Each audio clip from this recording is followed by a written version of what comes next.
Alright, so I did go ahead and do all my face makeup, my foundation, all my primers, my eyebrows, blush, contour, just a little, simple. I have a couple of favorite soft glam kind of eyeshadow palettes, and I'm going to tell you two of my favorites by Tarte.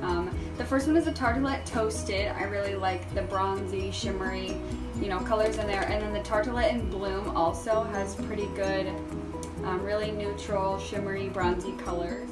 So I am going to go ahead and use my Tartelette Toasted palette, and the first thing I like to do is take kind of it's kind of a flat brush. It's like, pretty fluffy still. I like to take that one and take more of a like a natural skin color, like this s'more right here is pretty natural, and I'm just going to put it all over my eyelid. So what I'm doing next is going with my Morphe M533 brush. It's pretty fluffy. I'm going to go ahead and do my outer corner and crease here to kind of make a transition color. I'm using Cashmere and Latte to do this, and I just take a couple dabs of each and kind of, tap off the excess. And I am going to go in really lightly, and don't hold the brush way up here, because then you're going to have like too much control and it's going to be too dark. You're going to have unblended, not looking good lines. And as I do this, I go kind of outer instead of, up and out instead of like out this way, I guess. I want to go up to get that kind of flicked look, I guess.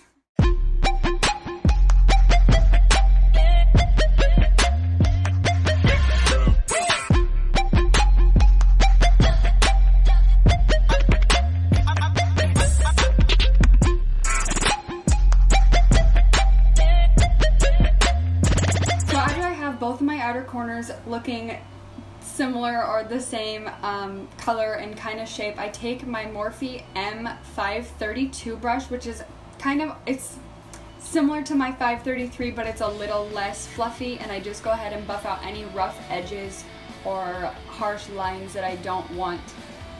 So after I do my outer corners and crease, I go back in with this flat fluffy brush, and I take that same color that I used for my base, and I just do it right in the inner corner to kind of lighten up there, so that it kind of makes the outer corner look darker without actually darkening it a whole lot. After that, I take my Wet n Wild flat and more dense brush. It's kind of, you can already see kind of the glitters on there, and I find the glitteriest shimmer, whatever you want to call it, in the palette that I'm using. And this one in this case is Candle. It's right here, and I just take, no, I shouldn't say a little, I take a lot on my brush and I put it right on the inner, like the very, very inner corner of my eye to really, really brighten that up.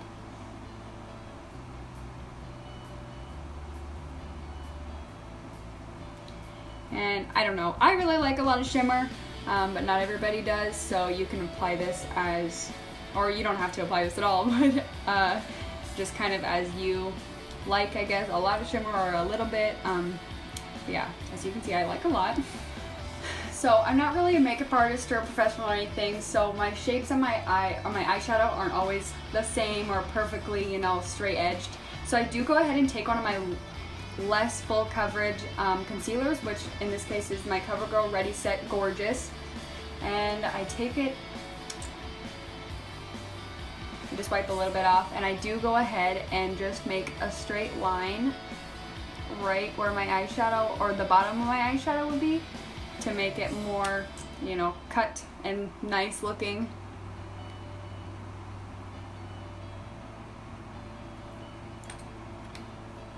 And then I just take a beauty blender and blend that out.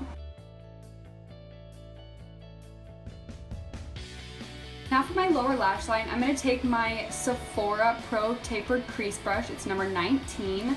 And it is more a dense brush kind of, and it's kind of has a point at the top. And I'm going to go ahead and take Crackle, which is a darker sparkly color.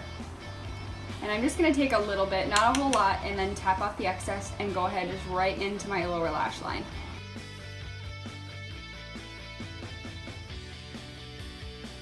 Alright, so the last thing I do to finish off my simple kind of glam eye looks, I go ahead with mascara, and my favorites are Maybelline, they're both Maybelline, the Lash Sensational, and then the Mega Plush Volume Express.